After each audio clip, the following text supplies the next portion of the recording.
नमस्कार, Saraswati study channel में आपका हार्दिक अभिनंदन है।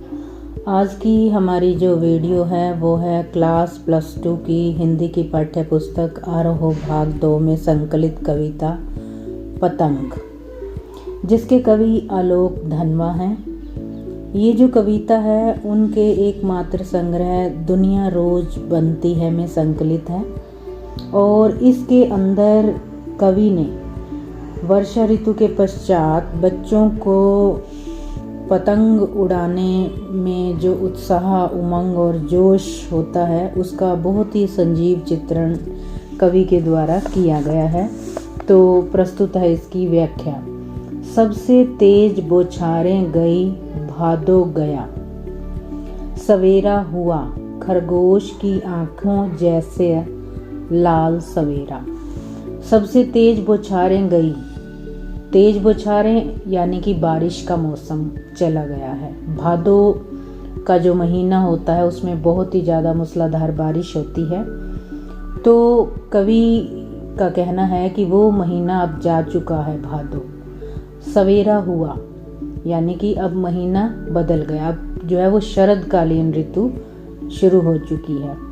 तो अंधकार से प्रकाश, क्योंकि भादो का जो महीना है उसमें बादल ही छाए रहते हैं, अंधेरा ही अंधेरा होता है।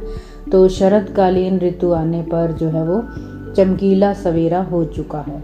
खरगोश की आंखों जैसा लाल सवेरा, और जो वो सवेरा है वो कैसा है? खरगोश की आंखों के जैसा लाल, मतलब सुबह सुबह जो सूरज की लालिमा है वो चमकीली वो दिखाई देती है, तो जो है वो खरगोश की आंखों जैसा सवेरा हुआ।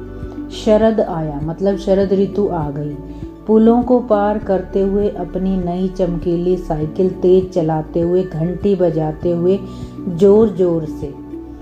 तो यहाँ पर अब कवि जो है वो अशोक धनवा जी क्या कह रहे हैं कि जब शरद ऋतु आ चुकी तो शरद ऋतु में जो है पतंग उड़ाने का चलन होता है। तो जो बच्चे हैं वो पुलों को पार करते हुए अपनी नई नई चमकीली साइकिल पर तेज से उसे चलाते हुए, घंटियां बजाते हुए, चमकीले इशारों से बुलाते हुए अपने जो है दोस्तों को वो इशारे कर कर के बुला रहे हैं, तेज साइकिल चलाते हुए उस पर। पतंग उड़ाने वाले बच्चों के झुंड को, मतलब जो बच्चे पतंग उड़ाते हैं उस झुंड को इशारों से बुला रहे हैं, चमकीले इशारों से बुलाते हुए और आकाश को इतना मुलायम बनाते हुए। और जो साइकिल चलाते हुए बच्चे जो हैं वो दौड़ रहे हैं, उन बच्चों को बुला रहे हैं पतंग चलाने के लिए। तो उनसे जो है ना जो आकाश है वो भी मुलायम हो गया है। कहने का मतलब कि बादल छट गए हैं, आकाश साफ निर्मल स्वच्छ हो गया है, तो वो मुलायम हो गया है कि पतंग ऊपर उठ सके। कि बच्चों जो है ना वो बहुत ही कोमल होते हैं, तो उनकी वजह से जो आकाश है वो भी कोमल हो गया है और वो आकाश को कोमल कर रहे हैं। और किस लिए कर रहे हैं? ताकि उनकी जो पतंग है वो ऊपर उठ सके, दुनिया की सबसे हल्की और रंगीन चीज उड़ सके। दुनिया की सबसे हल्की, यहाँ पर पतंग के लिए आया है कि जो पतंग होती है वो सबसे हल्के कागज की बनी, रंगीन कागज की बनी होती है, और दुनिया का सबसे पतला कागज उड़ सके। बांस की सबसे पतली कमानी उड़ सके, और उसके ऊपर बांस की पतली सी कमानी बनी होती है, तो वो जो है उड़ सके, इसलिए कि शुरू हो सके सीटियां, किलकारियों और तितलियों की इतनी नाजुक दुनिया। तितलियों से हमारा अभिप्राय यहाँ पर यह है कि जो रंग बिरंगी पतंगों से आकाश भर जाता है तो वो ऐसा लगता है मानो तितलियां रंग बिरंगी उड़ रही हों। और ऐसे समय में बच्चे जो हैं वो सीटियां, किलकारियां मार रहे हैं, उत्साह मतलब अपनी अपनी पतंगों को ऊंची उड़ान भरवा रहे हैं और एक दूसरे में जोश भर रहे हैं किलकारियों के माध्यम से और सीटियों के माध्यम से।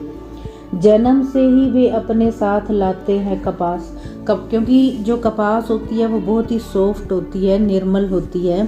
तो यहाँ पर क्या कहा गया है कि बच्चों के लिए आया है कि बच्चे जो हैं वो जन्म से ही बड़े ही कोमल होते हैं, तो उनका जो शरीर है वो बहुत ही कोमल होता है।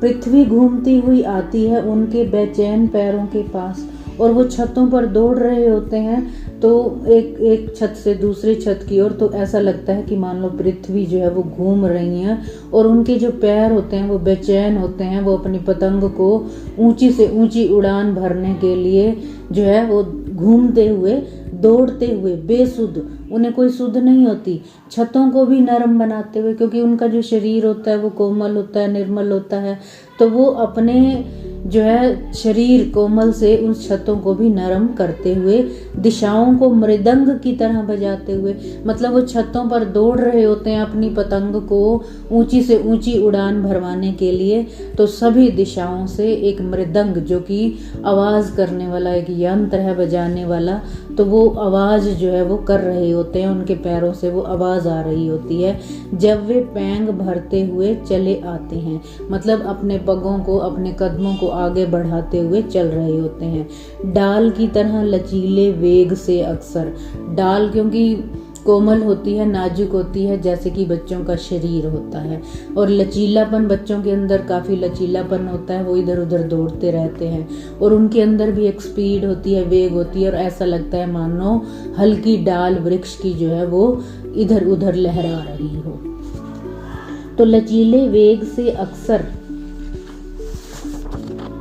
छतों के खतरनाक किनारों तक, और किनारे जो होते हैं वो छतों के बहुत ही खतरनाक होते हैं क्योंकि गिरने का डर होता है।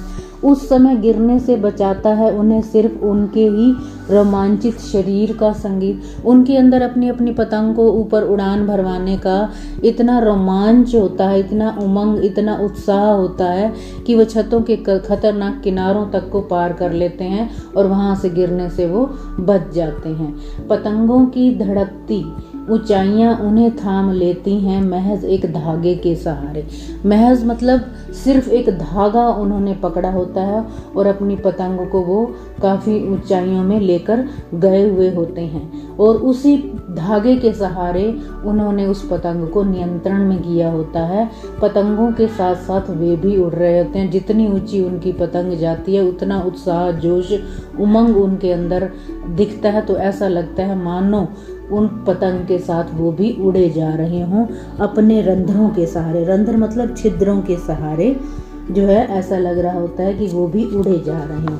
अगर वे कभी गिरते हैं छतों के खतरनाक किनारों से और बच जाते हैं, तब तो और भी निडर होकर सुनहले सूरज के सामने आते हैं। मतलब अगर गिरते हुए वो कभी छत से किनारों से वो बच जाते हैं तो वो उनके अंदर और भी ज़्यादा उत्साह और जोश हो जाता है, वो निडर हो जाते हैं।